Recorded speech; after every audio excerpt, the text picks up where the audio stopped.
네, 안녕하세요. 드레입니다.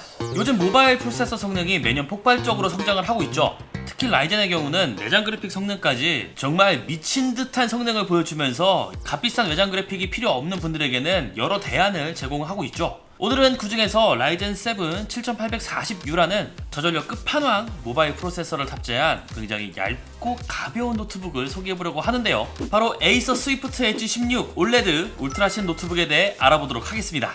렛츠 기릿! 우선 이 디자인부터 알아보자면은 색상이 굉장히 오묘합니다. 멀리서 보면은 그냥 무채색 노트북인데 이제 가까이 가면 갈수록 짙은 녹색으로 보이거든요.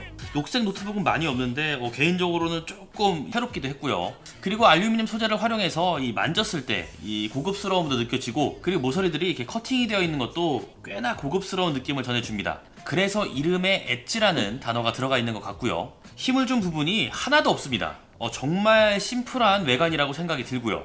로고가 굉장히 심플하게 딱 박혀 있거든요. 위치도 나쁘지 않고 크기도 괜찮고 적당하게 자리를 잘 잡은 것 같아요. 그리고 이 포트 구성도 괜찮습니다. PD 충전, DP 출력이 지원되는 타입C가 2개 있고요. HDMI 2.1도 하나가 있고요. 타입 A 2개의 마이크로 SD 카드 슬롯, 노블락까지 지원을 합니다. 여러 디바이스를 꽂아도 이제 무리 없이 활용할 수가 있고요. 무게는 1.2kg이 조금 넘어가죠. 16형 디스플레이를 탑재했고 최상위급 저전력 프로세서가 있다는 것을 생각해본다면 정말 가벼운 수준입니다.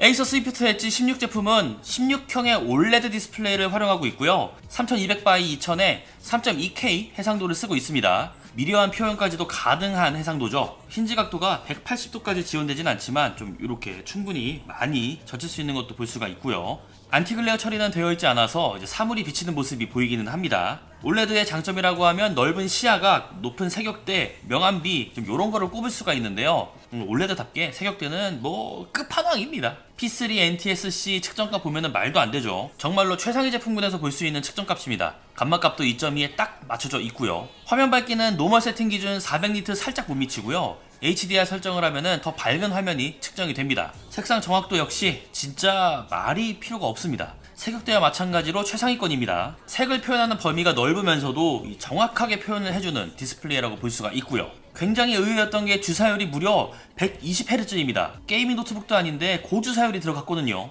덕분에 커서만 움직여봐도 확실히 부들부들하다는 느낌이 듭니다. 또 아이세이프 기능도 지원해서 블루라이트 제한 균형을 맞춰주기도 하는 만큼 이 디스플레이 성능은 끝판왕급이라고 해도 아깝지 않다, 이렇게 정리를 할 수 있을 것 같고요. 키보드는 무난합니다. 백라이트 지원하고 우측 숫자키도 지원하고요. 타건을 하는 재미보다는 주변에 방해가 되지 않게끔 세팅을 해 두었습니다.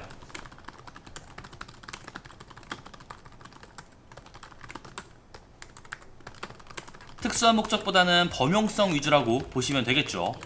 일단 성능은 정말 좋습니다. 7840U면은 흔히 UMPC라고 불리는 제품들에 활용이 되는 저전력 고성능 프로세서잖아요. 그래서 흔히 우리가 하는 가벼운 작업들, 웹페이지를 여러 개 띄운다거나 문서를 작성한다거나 아니면 영상을 시청한다거나 이러한 가벼운 작업에서는 너무나 과한 스펙 구성이라고 생각을 하고요. DDR5 32GB 구성이라 정말 쾌적한 램 용량을 보여주고 있어요. 그리고 포토샵이나 일러스트레이터도 어느정도 커버가 되는 성능이기도 합니다. 물론 해상도가 너무 높은 이미지를 쓴다거나 이펙트를 덕지덕지 붙여야 하는 그러한 작업이라면 부적합하겠지만 가벼운 이미지 수정 그리고 제작 용도라면 충분할 거라고 생각을 하고요. CPU 단독으로 활용했을 때 싱글코어의 성능이나 멀티코어의 성능이 웬만한 고성능 데스크탑과 비슷비슷한 성능입니다. 데스크탑 CPU로 비교를 해보자면 5600, 5600X보다는 당연히 좋고요. 7500F, 7600과 싱글코어의 성능은 비슷한데 멀티코어의 성능에서 한 10에서 15% 정도 떨어집니다. 모바일 저전력이라는 것을 생각을 해보면 진짜 말도 안 되는 성능이죠. 그리고 라데온 780M의 장점이 로우엔드 엔트리급 외장 그래픽 카드보다 더 좋다는 데 있잖아요. 실제로 3D 마크로 살펴보아도 이제는 이게 단순히 엔트리급 그래픽 카드를 설치한 건지 아니면 내장 그래픽으로 돌린 건지 확실히 알기 힘들 정도의 성능이 측정이 되죠. 이렇게 성능이 좋다 보니 고성능 그래픽 카드를 탑재해서 즐겨야 하는 몇몇 게임에서도 옵션을 타협한다면 충분히 즐겁게 게임을 즐길 수 있습니다. 오버워치 2의 경우도 장면마다 다르긴 한데 대충 90프레임 전후 나오거든요. 주사율이 120Hz까지 지원되다 보니 60Hz를 지원하는 디스플레이하고 느낌이 다릅니다. 진짜 각 잡고 게임하는 느낌이 살짝 들 정도예요. 디아블로4의 경우도 FSR을 균형으로 놓으면 50프레임 전후 측정이 되고요. 고성능으로 놓고 플레이를 하면 60프레임 전후로 측정이 됩니다. 고프레임이면 당연히 더 재밌겠지만 FPS 장르처럼 무조건 필요한 요소는 아니잖아요. 외장 그래픽이 없는 것을 감안하면 꽤나 괜찮게 플레이가 가능했고요. 포르자 호라이즌 5 60프레임만 넘어가면 부들부들한 게임을 즐길 수 있는데요. 확실히 옵션 타협하니까 꽤나 괜찮은 프레임으로 게임을 할 수가 있습니다. 하나 아쉬운 점이 있다면 어댑터로 연결했음에도 전력이 25W를 초과하는 경우가 거의 없었는데요. 애초에 활용 목적이 고성능을 위한 랩탑은 아니다 보니 굉장히 보수적으로 세팅이 되어 있었습니다. 개인적으로는 25W를 초과하는 세팅까지도 사용자가 설정할 수 있었으면 좋았을 것 같고요. 온도는 굉장히 만족스럽습니다. 보통 게임을 하게 되면 아무리 저전력 성능이라도 프로세서 터지려고 하거든요. 그런데 발열 억제 능력이 정말 좋다는 느낌을 계속 받았고요. 팬 소음이 생각보다 크지 않았다는 것도 만족스러웠습니다. 물론 전력 자체가 적게 들어간 이유도 있을 것 같은데 확실히 팬 1개보다는 팬 2개를 활용해서 여유롭게 발열을 시키니까 조용하고 효과도 확실한 점이 좋더라고요. 배터리는 무음 모드로 두고 이 상태에서 화면 밝기는 100%, 스피커 볼륨은 50%, 그리고 유튜브에서 풀 HD 컨텐츠를 시청했습니다. 대략 5시간 조금 넘게 배터리가 지속이 되거든요. 절전 모드라서 화면이 조금 어두워지긴 하지만 그럼에도 충분히 밝은 화면인데 걱정할 만큼 배터리 사용 시간이 적지는 않다. 다만 9시간에서 10시간 이렇게 아주 넉넉한 것도 아니기 때문에 본인의 활동 범위에 맞춰서 활용하면 좋겠다. 좀 이렇게 얘기를 하면 될 듯 싶고요. 성능도 성능이지만 사실 업무에 쓰라고 내놓은 노트북이잖아요. 그래서 윈도우 스튜디오 이펙트를 활용할 수 있는 1440p 웹캠을 활용할 수 있는데요. AI 알고리즘을 통해서 배경에 블러 처리를 할 수가 있고 얼굴을 추적하는 기능인 자동 프레이밍, 그리고 웹캠 주변으로 시선을 돌려도 눈은 카메라에 고정되어 있는 아이 컨택트 기능도 활용할 수가 있습니다. 스피커는 안 좋다고 하는 분들도 있던데 오히려 평균적인 수준보다 조금 더 좋은 수준이거든요.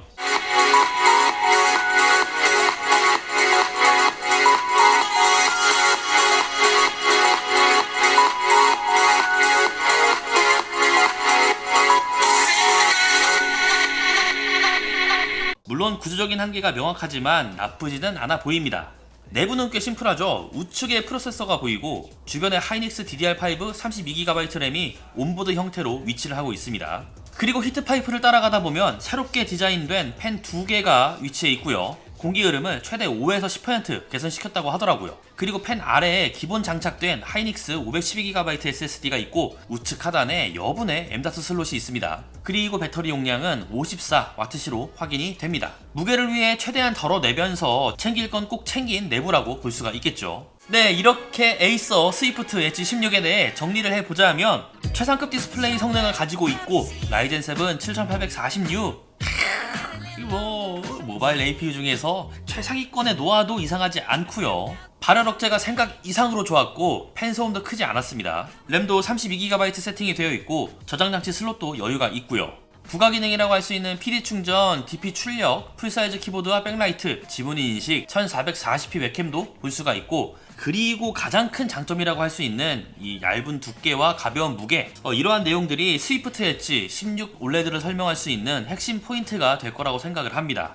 6800U를 활용한 이전 제품부터 매니아층이 탄탄한 제품이었는데 요번에 7840U로 넘어오면서 더욱 좋아진 부분들이 보여서 생각보다 훨씬 좋은 느낌을 전해주는 그러한 노트북이라고 생각이 들었는데요. 다만 모든 제품들이 그렇듯이 100% 만족할 수 있는 건 아니죠. 제가 실제로 활용을 해보고 좀 요런저런 테스트를 하면서 이제 아쉬웠던 부분들을 얘기를 해보자면 배터리 용량이 조금 더 높았으면 하는 것, 그리고 소프트웨어 통합이 있었으면 하는데요. 저전력 프로세서를 활용해서 오래 활용할 수 있는 것도 맞지만 절대적인 배터리 용량에서 오는 아쉬움이 있죠. 이 무게는 유지를 하면서 한 70W씩 요 정도 때만 되었다고 하면은 같은 테스트 환경에서 1시간에서 한 2시간은 더 늘어났을 테니 훨씬 더 좋은 평가를 받았을 것 같고요. 디바이스 내부 정보를 확인하려면 에이서 케어 센터를 확인해야 하고 펜속을 조절하거나 올레드 버린 억제 이러한 기능을 쓰려면 퀵 액세스를 써야 하는데 사실 이 소프트웨어가 두 개로 나뉘어져 있을 이유가 전혀 없거든요. 통합을 해서 지원하면 사용자들이 활용하는데 훨씬 간편하기 때문에 소프트웨어가 깔끔하게